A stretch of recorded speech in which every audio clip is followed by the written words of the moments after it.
podcast is part of the Sports Social Podcast Network.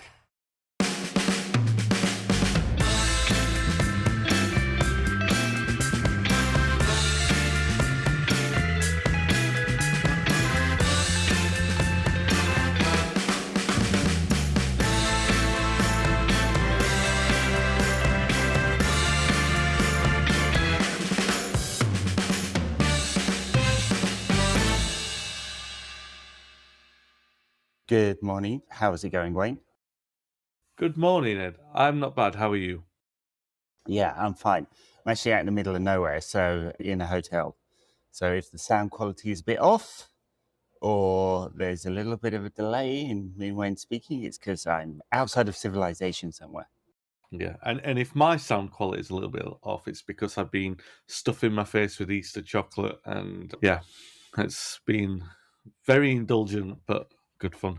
I'm joking. I'm never as unprofessional as to do a podcast while eating Easter eggs. It's just not on. High on chocolate. No, that wouldn't be acceptable.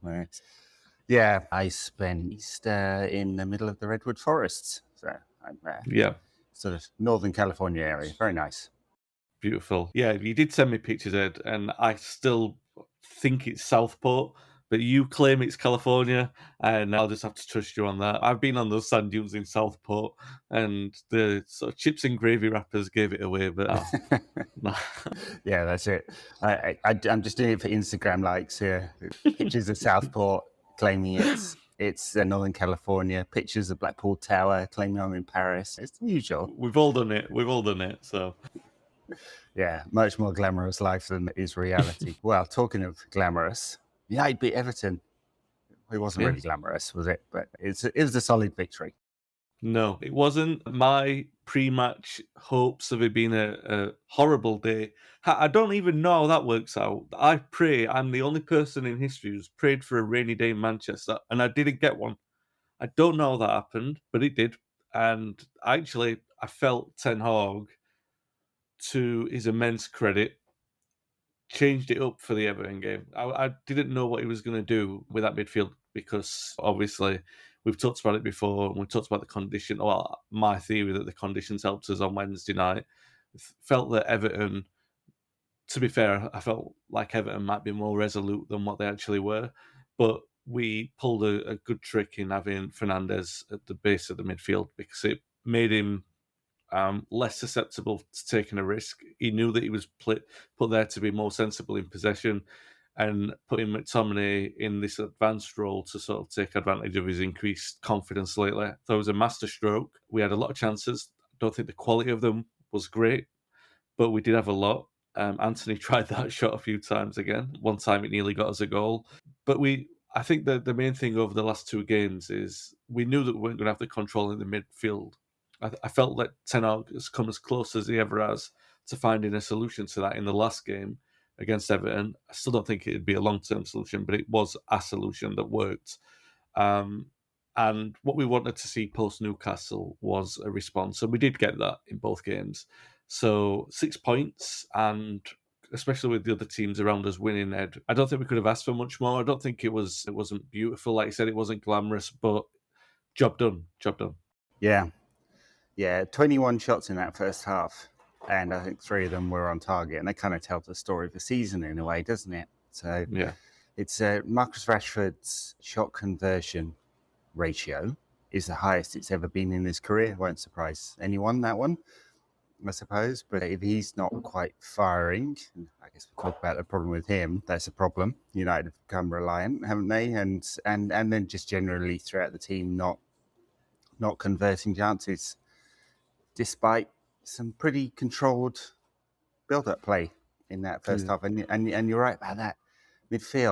It was either Sabitzer or McTominay pushing forward, wasn't it? It was Bruno being, as you say, more responsible, much deeper role.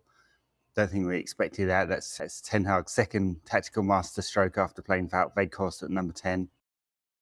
No, do you know what though? Like I feel like I was thinking about this when I was looking across the team. Possibly Malacia was the weakest, but I felt there were strong performances all over, and maybe that's to do with how proactive and aggressive we were. Maybe Sabitzer was the odd one out. I thought Sancho played a lot better. Not particularly brilliant, but I thought he played better than what he did on Wednesday night. I thought Antony was a threat. He was trying different things apart from the shot. Rashford did all right. I mean, it was that fluid front three again, or at least an attempt at one. I thought Maguire played really well. I've seen differing opinions of his performance, but I felt he was very good. Wan-Bissaka was excellent.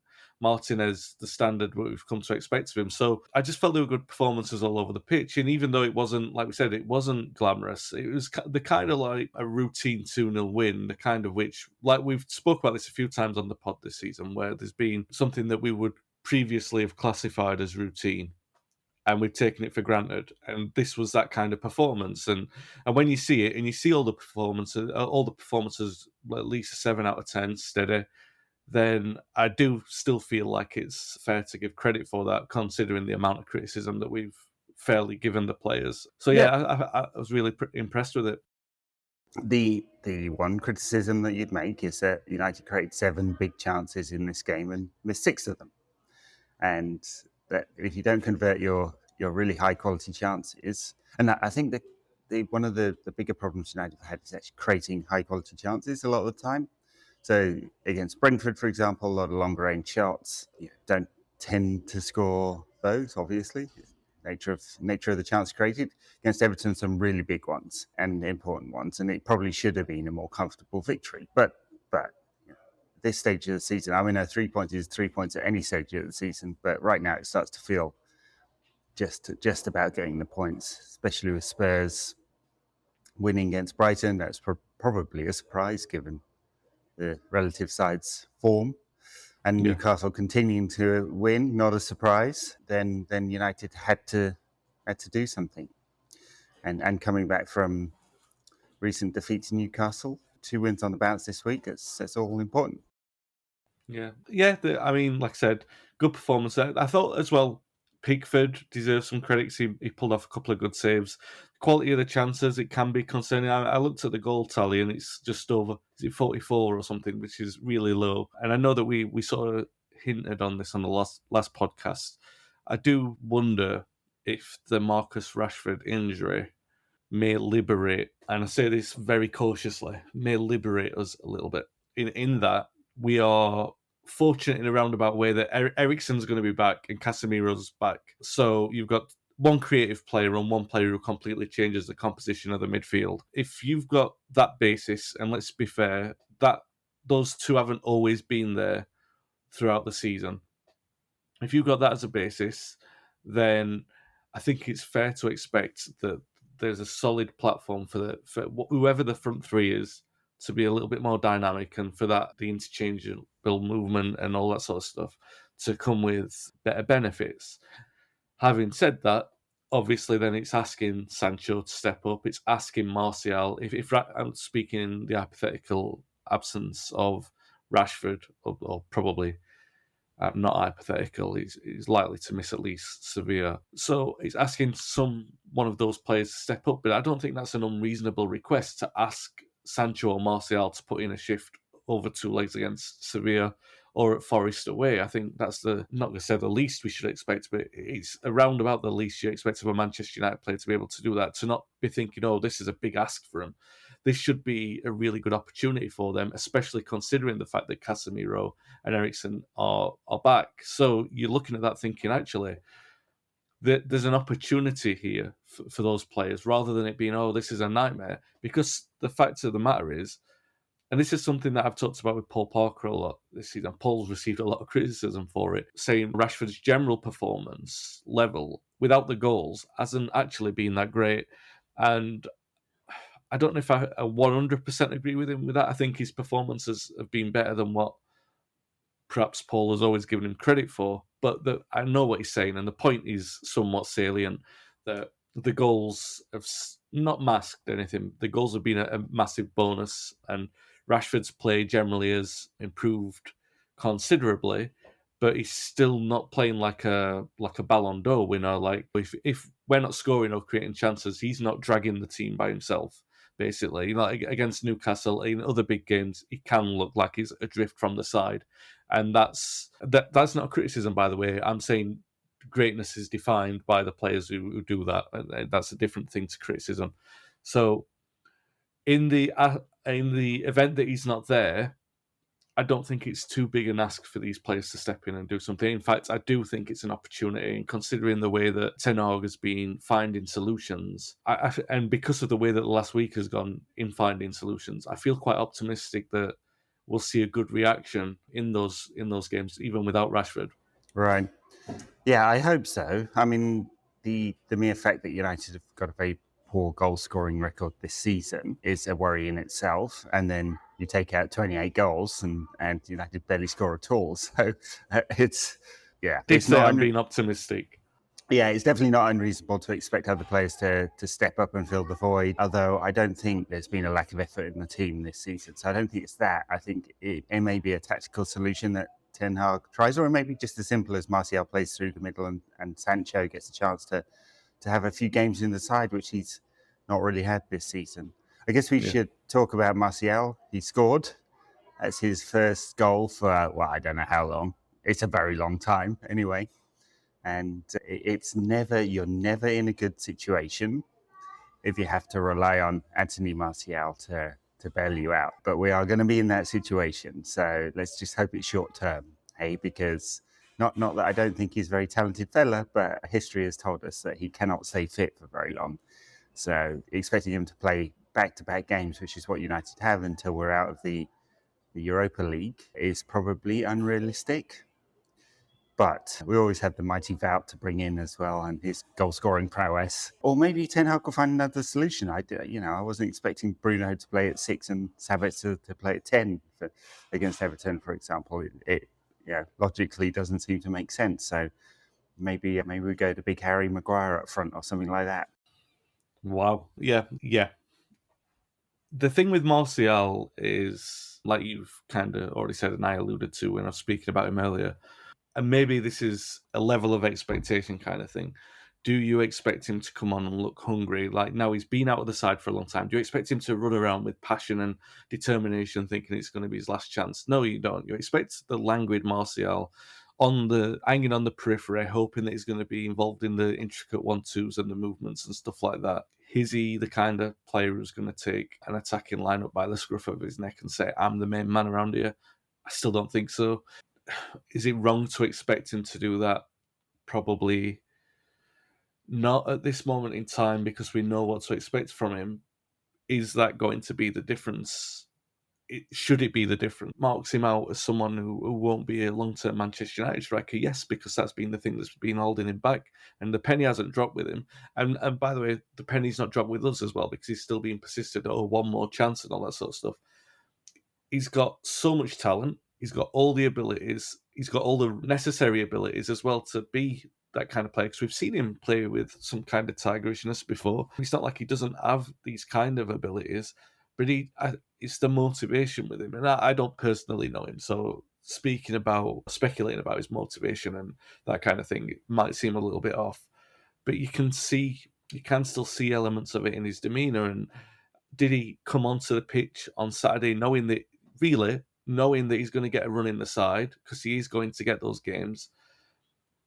The point I've made about him is he's in last chance saloon, but the last orders have already been taken, so he's just hanging round basically, and boring. And I still don't know what the caveat or the sensational misnomer is here that gives him a future at Manchester United. But barring, I don't know what, hat-tricks in every game or something where he looks like a player that he's not been for 8 years, he's going to be moving on in any event. And this is a difficult thing. I still think, like on Saturday, he can contribute because he's still an excellent finisher. And if those chances, like you said, like, all right, we created 6 excellent chances and you would want us to take more of them. But if he's getting one a game and he's scoring it, then I'd be happy with that return from Martial. I'm saying sure. one goal a game. I mean, that's unrealistic, and I don't want to put that kind of pressure on him.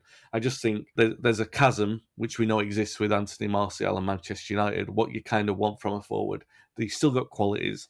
I still don't think, whatever those qualities are, and however good he can play between now and the end of the season, that it marks him out as anything the best that we can hope for is that he's Right. a really good asset to move on in the summer, right? He's appealing as a make weight.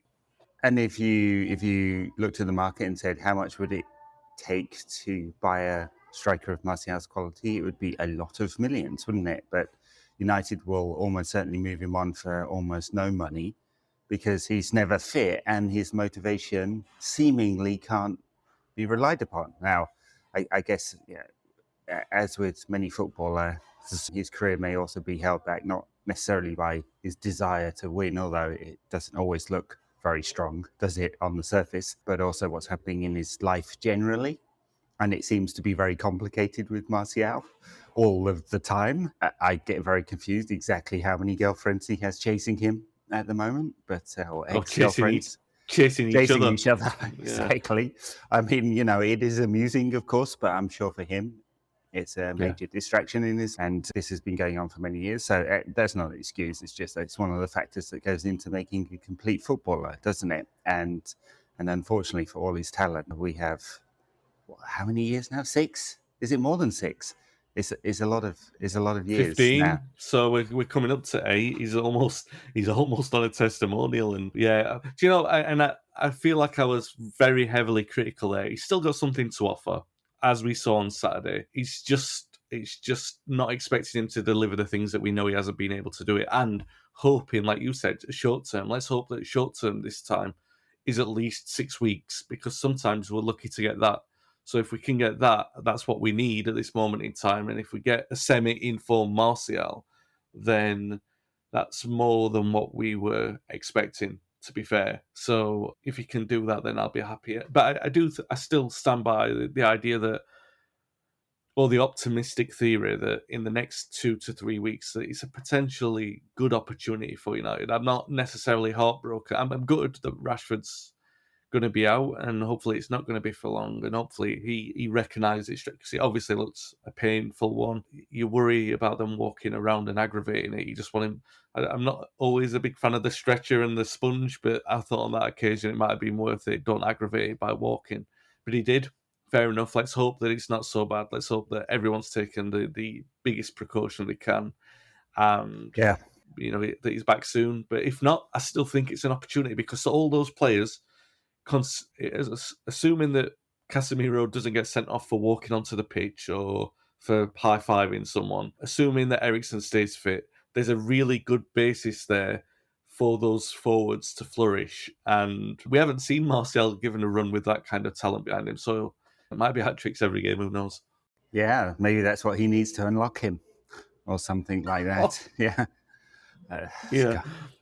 And look, I don't know whether the Rashford's injuries, the counterweight to Eriksen and Casemiro being back, whether they're equally important. We'll find out, I guess. I do really severely worry about United's goal scoring, but it shouldn't be like that. I mean, it's not like Rashford is a pure goal scorer anyway. You really want him in addition to a pure goal scorer. I mean, think what a team United could be if you're getting 28 goals from your left winger. That would be incredible. So yes, Martial. I'm going to be deeply cynical. Really like him as a player, but how else could you be anything else? I did like some of what I saw from Sancho against Everton. He was more involved. I think that's part of the problem. He just doesn't seem to get the ball very often. Whereas you feel Antony is very hungry for it and then doesn't do very much with it, as much as I praised him on last week's show. So anyway, maybe these things won't counteract each other exactly. I mean, I do think Eriksen returning is very important for all his kind of lack of physical prowess, and it kind of really does show after sort of 60 minutes, doesn't it? He is so important in the build-up for United. I think we'll create better chances. I think that's borne out in the data, just with him in the side. Obviously, Casemiro gives that balance that we've missed a lot in his many absences this season. And so that should make United a nicely rounded side. And I think you mentioned it there, the ability of those forwards to sort of play in different positions should mean that United are able to adjust to being without Rashford, because he's not so tactically important as he is just important because he's in great form this season. And so I don't think United have to make a huge adjustment for him being absent. And we don't know how long it will be. Maybe they got the DP in there. One of a million fans got into rubbing Rashford's groin vigorously and warming up that muscle, and maybe he'll be all right. Although groin muscle, I do worry about that one because you can't rest it properly. It's like having a toe injury, isn't it? It's these things can drag on. So let's say touch wood. It's a podcast, so you can't see it, but I'm touching my head like. Oh, maybe you can see it now. Now we start putting video clips out. Yeah, we'll see. That one out. Yeah, that's right. We'll see. So anyway, I think United's balance should be good now with Eriksen, Casemiro back. It's a real shame we're missing someone in Rashford. We just don't know how long. Let's hope it's not all right. Not too bad. What the thing Ten Hag said after the game, which is kind of really obvious, is that he's played so much. And I thought when I heard him say that, I thought, well, I mean, you're totally right. Of course. I mean, he's played 47 games this season, and he could play another 10, 15, 18 before the end of the season. I mean, he won't because he's injured. But 60 to 65 game season, you're not surprised that you start getting muscle injuries. He's obviously fatigued. I lie that to Ten Hag's reluctance to rotate in some of the smaller games this season. Now, I was left thinking, maybe you could have helped yourself there a little bit, mate. But the schedule has been brutal, and it's not surprising if you do get muscle injuries. In fact, United haven't had that many muscle injuries this season, really. They've been, Garnacho was a bad tackle, Eriksen was a bad tackle, Martial was live. Who else? So the long... McTominay was out for a while, wasn't he, with a hip injury? Yeah, he had a while out. Yeah, do you know, you're quite right about giving him a rest, but I do think you look back at a lot of these games, like I said, they've been low-scoring affairs, so United very rarely have they been coasting in a game where they can afford to make wholesale changes, and I think when we have been, he has done. I think it's a positive that he's taken all the cups as seriously as he has done, regardless of what happens in the next 6 weeks, because it's completely transformed United's attitude in regards what games are considered important. This is another conversation piece that you and I have had many times, and you know my theory on this about how the sort of 10-year period has systematically disintegrated United's kind of approach to every game's important. But he's transformed that, and he's done that by selecting strong sides for every game and treating every game as a must-win. And I think regardless of the consequential damage, i.e. a Rashford groin injury, you take that because of how serious... I mean, Old Trafford is nearly a fortress again because of that attitude. And that's done... Yes, it's the manager. Yes, it's the players. But it's the attitude towards all of the preparation for the games. And that attitude is mentality in sport, and I know it's an interesting psychological conversation that has byproducts that go on beyond this podcast when we talk about this week in Manchester United, but it's linked to the bigger picture of everything that we've talked about all season, and the entire Erik Ten Hag era. No other manager at United has done it in this way since Ferguson. So regardless, it sucks that Rashford's got an injury, and yes, 1,000% it's probably due to the fact he's being relied upon so heavily. Yes, we've got a massive concern with goals, and that's why he's played a lot more minutes. But I'd still take it, because if those things are going to happen, they're going to happen. And the benefit that we've had as a result of that attitude is something that's probably been the most enjoyable thing of the season, hasn't it, really? That fact that we've got a little bit of... It feels a bit dominant back at Old Trafford again, and God, how much we miss that. Yeah. And you're right, the Ten Hag felt like the team needed to win and get a habit of winning, and that's why he's played such a strong side, even against Forest in those two games and against Reading. And maybe those are the only three. In fact, earlier than that, and Burnley, and who else have we played in cups? Some of the Europa League games. I mean, he has played a consistently strong side, but clearly he wanted to get the habit back of winning a lot. And United have won a lot of games this season. Yeah. And the net benefit is, I'm sure. But I did just have a minor thought when he said, heavy schedule. I was like, very heavy schedule. So, and like United are victim of our own success there. Yeah, continuing in the cup competitions for so long, of course.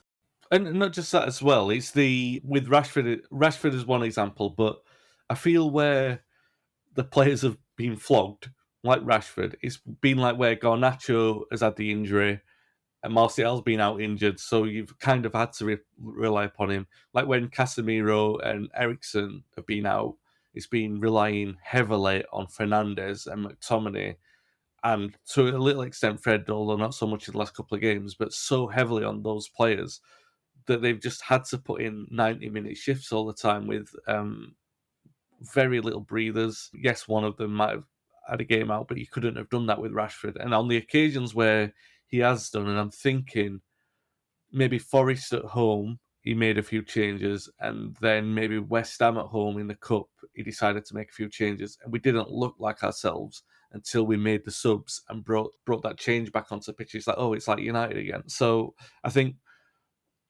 the other point, like I made at the start of this, was just the fact that we've had injuries in those key positions, which has meant an over reliance on those players at those particular times. It's just been a thing that he could have helped himself at certain points, but then there are other points where we just had no other substitute. We had no option but to keep going with it.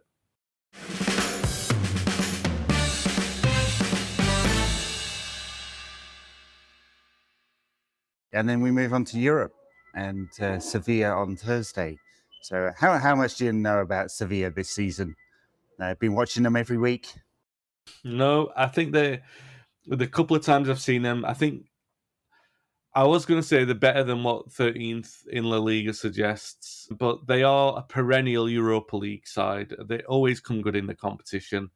To say that they're a bogey team for United is a massive understatement because we've played them 3 times and lost 2 and drawn the other one. If anyone wants to remember, you want to walk down misery lane and remember the first time we played them was the one that preceded Mourinho's rant about, was it football heritage? It's the tie that started that, and then obviously we played them in the Europa with Solskjaer, the COVID, the one leg semi-final, wasn't it, which we were eliminated in. So no, I don't know too much about them apart, like say a couple of times I didn't really watch them. They were just on, but I expect it to be difficult. I do think the shifting patterns of United's composition of the team on Thursday is going to help them because Sevilla would have been preparing for certain problems and creating solutions.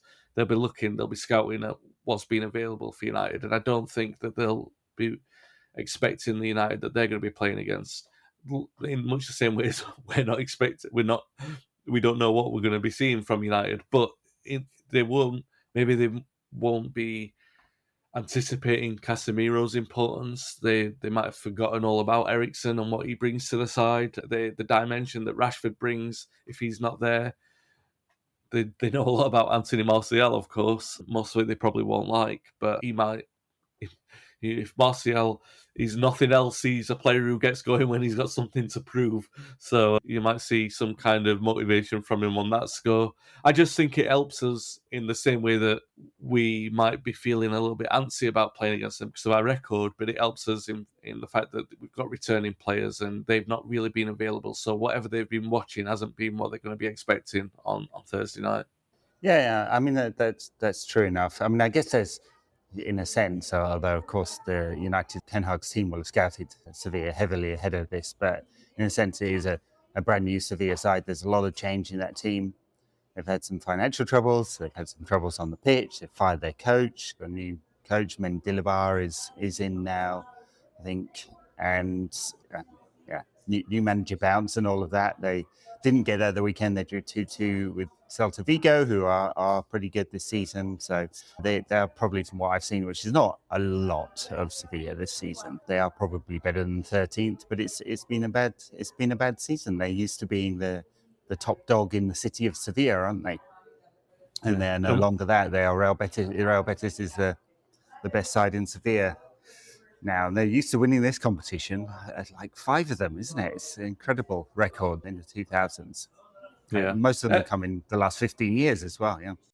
Yeah, we knocked Betis out, so if they're the best, it's just a nice trip back to Seville and some oranges and get on our way. Yeah, I don't know. I'm not so blasé. I'm expecting it to be quite tough. And the mental aspect of it, I don't know what it is, but United know that kind of thing that they say play the game, not the occasion. But United is always the game and the occasion. So it will be an element of, it doesn't matter that they're not the same players that we've played against.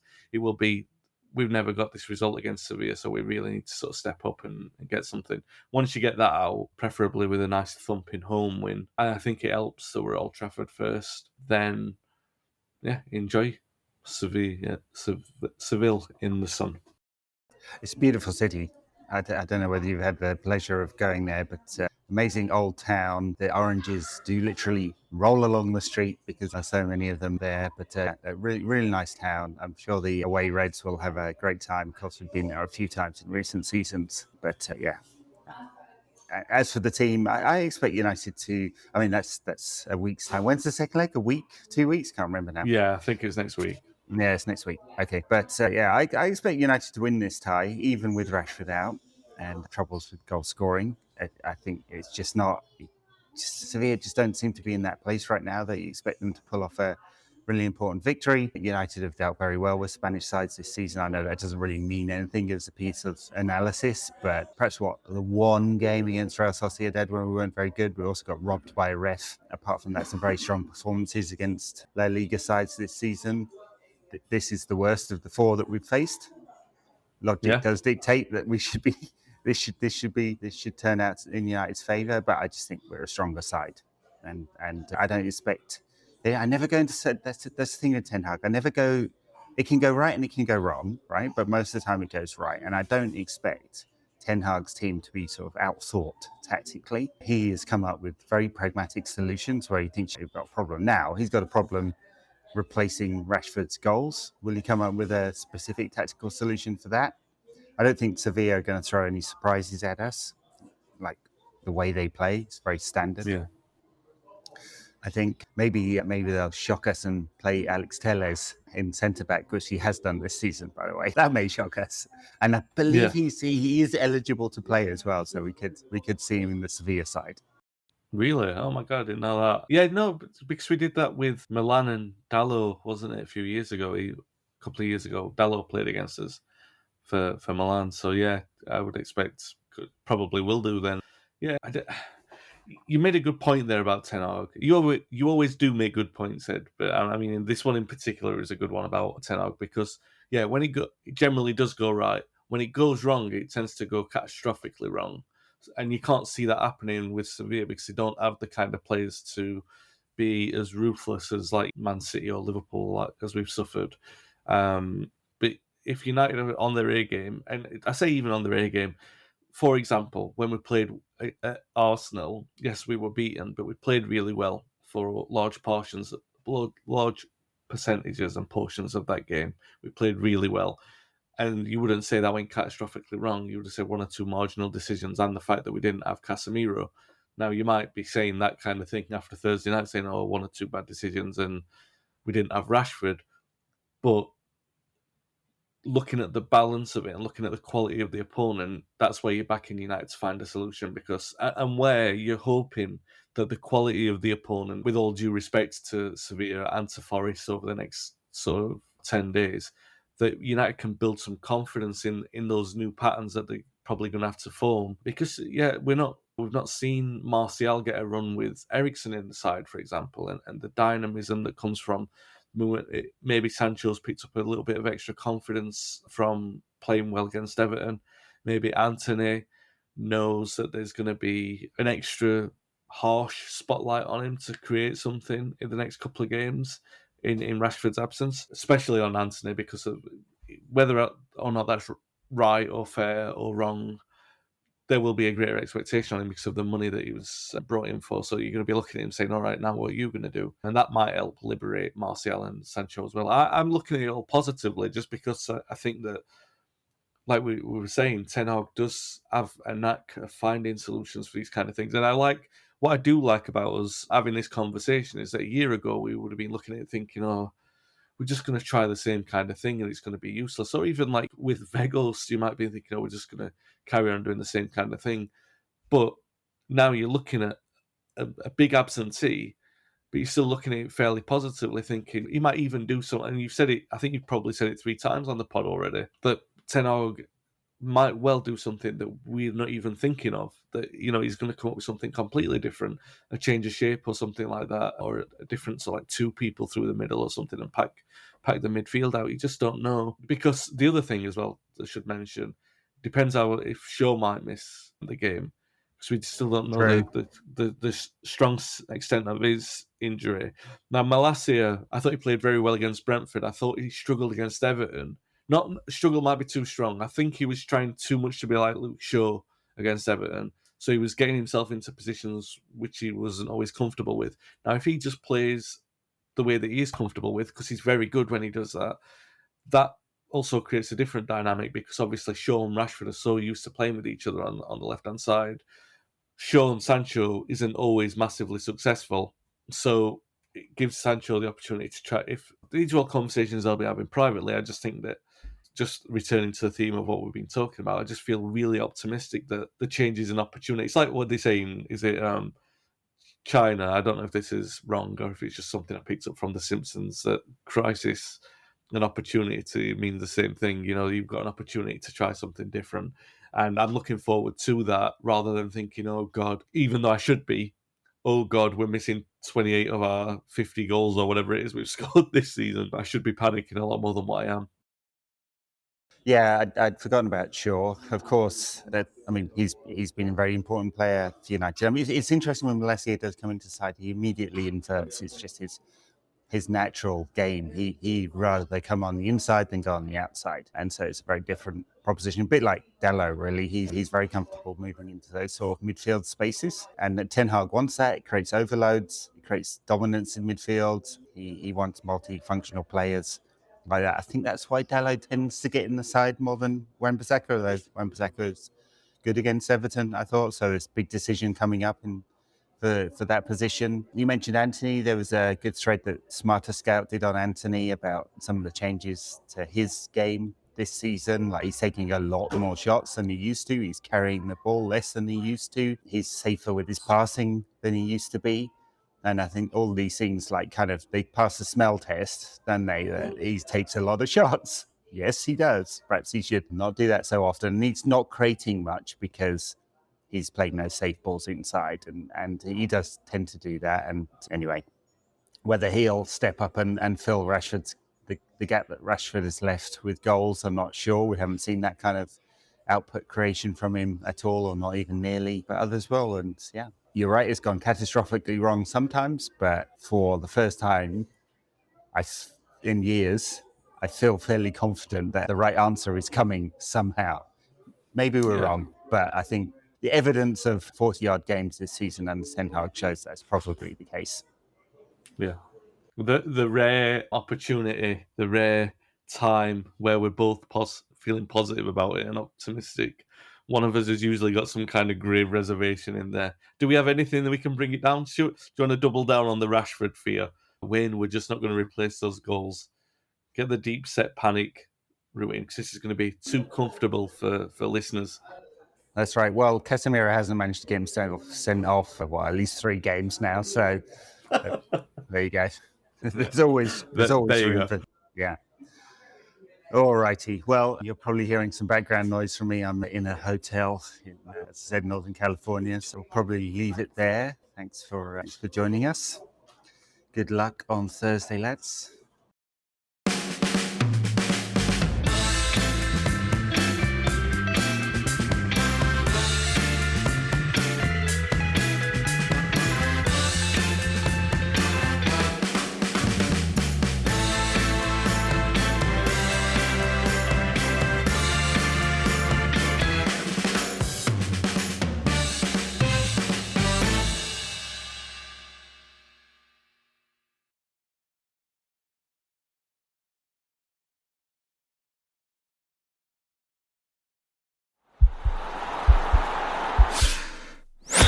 This podcast is part of the Sports Social Podcast Network.